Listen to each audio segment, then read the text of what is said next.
Graça e paz, seja muito bem-vindo. Se ainda não é inscrito no nosso canal, se inscreva e acompanhe os nossos vídeos. Hoje nós vamos falar um pouquinho sobre a cidade de Éfeso, porque João, apóstolo, no livro de Apocalipse, capítulo 2, ele escreve uma carta para a igreja que está em Éfeso. Nós vamos conhecer um pouco deste lugar.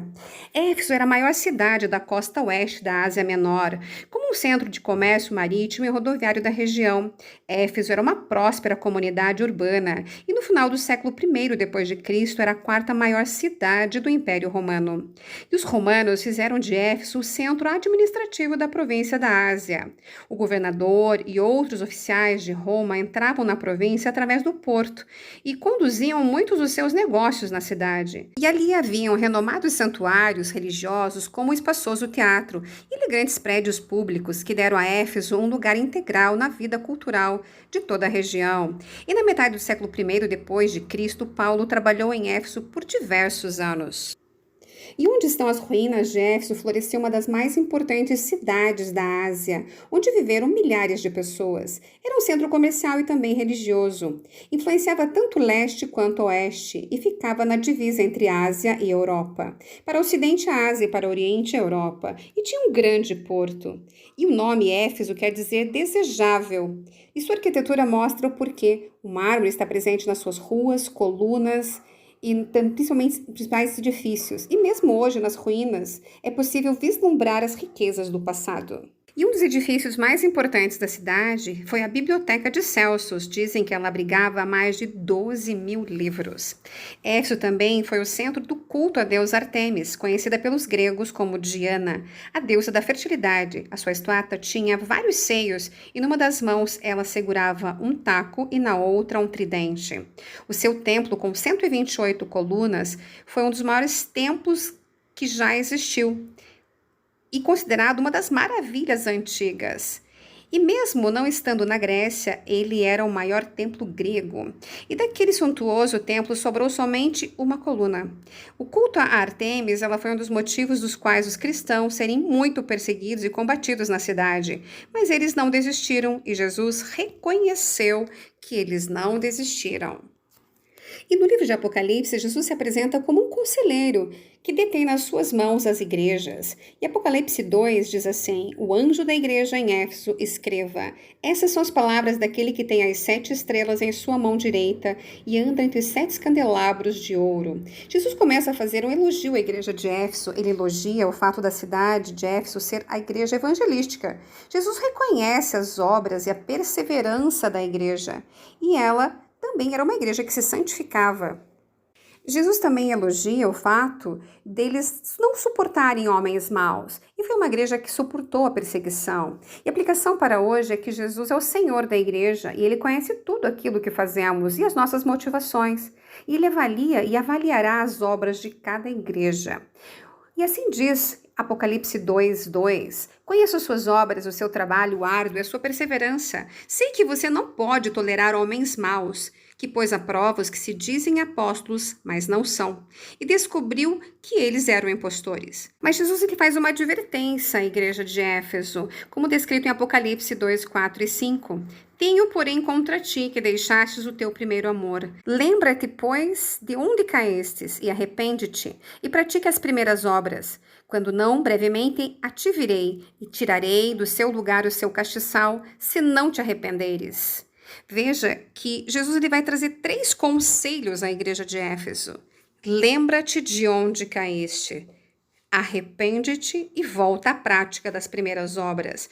Veja como é importante a questão de lembrar de onde caiu, porque esse é um conselho muito importante, pois tem pessoas que passam a vida toda em pecado e não reconhecem onde erraram, onde perderam o foco, o amor, onde mudaram a motivação. E arrependimento é importante, porque arrependimento é mudança de direção e de visão. Voltar para o caminho, o verdadeiro arrependimento não produz somente lágrimas, mas sim transformação e mudança de vida. E voltar às primeiras práticas, das primeiras obras, é voltar a viver a vida em Cristo. para o caminho da palavra, voltar para o caminho certo. Se os conselhos não fossem observados, as consequências seriam terríveis. Iam perder o castiçal, seu candeeiro. A igreja deixaria de existir. E Éfeso deixou de existir. Seu candeeiro foi tirado. Hoje não existe nenhuma igreja cristã em Éfeso. Mas veja que Jesus trouxe uma promessa. Está escrito em Apocalipse 2,7, que diz assim: quem tem ouvido, ouça o que o Espírito diz às igrejas. Ao que vencer, dar-lhe-ei de comer da árvore da vida, que está no meio do paraíso de Deus. E a receita da vitória está em 1 João 5, 4 e 5, que diz assim: porque tudo que é nascido de Deus vence o mundo, e é essa vitória que vence o mundo, a nossa fé. E quem é que vence o mundo, senão aquele que crê que Jesus é o Filho de Deus? O que vence o mundo é a nossa fé. E a nossa fé em Jesus Cristo, que é Filho de Deus. Isso é uma promessa para todos nós. Em Éfeso também tinha um teatro, que podia abrigar até 25.000 pessoas, e ali eram feitas peças teatrais e lutas de gladiadores. Ali também Gaio e Aristarco, companheiros de Paulo, quase foram apedrejados por pregarem contra o culto à deusa mais importante da cidade, que está descrito em Atos 19, 28 e 29, que diz assim: e ouvindo, encheram-se de ira e chamaram, dizendo: grande é Diana dos Efésios, e encheu-se de confusão toda a cidade, e unânimes correram ao teatro, arrebatando Gaio e Aristarco, macedônicos, companheiros de Paulo em sua viagem. Veja que eles foram fiéis, mesmo com o risco de serem apedrejados, eles não deixaram de honrar o evangelho. E cresceu tanto o cristianismo em Éfeso que no quinto século possui uma das maiores igrejas na Ásia. E uma coisa interessante de nós entendermos que as cartas escritas por João em Apocalipse tinham dois sentidos: servir de orientação à igreja contemporânea, ao apóstolo, e também de sentido profético, mostrando como seriam as diversas fases da igreja cristã até a segunda vinda de Jesus Cristo. Quanto ao significado das 7 igrejas do Apocalipse, basicamente existem duas interpretações principais sobre o assunto. Uma delas vê que as 7 igrejas do Apocalipse representam 7 períodos sucessivos da história da igreja.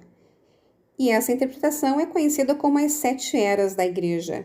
Existe também uma outra que defende que as igrejas do Apocalipse, seus conteúdos e suas cartas representam condições que se repetem muitas vezes durante a história da igreja, ou seja, não descrevem um período específico da história, mas realidades que sempre estiveram presentes na igreja. Seguramente podemos dizer que as características encontradas nas 7 igrejas do Apocalipse representam a realidade presente e repetida em todas as épocas dentro da história da igreja, podendo ser percebidas em cada congregação local, ou seja, existem congregações hoje que se aproximam mais das características de Éfeso, enquanto outras ficam mais próximas das condutas de Pérgamo.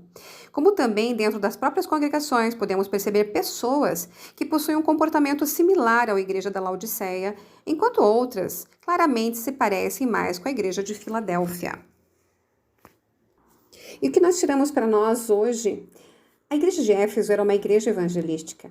E talvez você seja evangelista, talvez você goste de pregar e falar das palavras de Deus. Mas o cuidado e é o que nós temos que orar sempre para que nunca venhamos deixar cair o nosso primeiro amor. Porque essa foi a advertência que Jesus trouxe àquela igreja.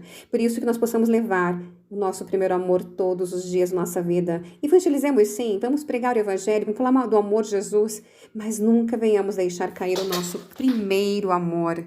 Que Deus te abençoe, um grande beijo no teu coração e que o Senhor Jesus guarde firmemente esse primeiro amor dentro de ti. E que você não se cale, em tempo e fora de tempo, possamos pregar o evangelho e falar do amor de Jesus Cristo. Um grande abraço.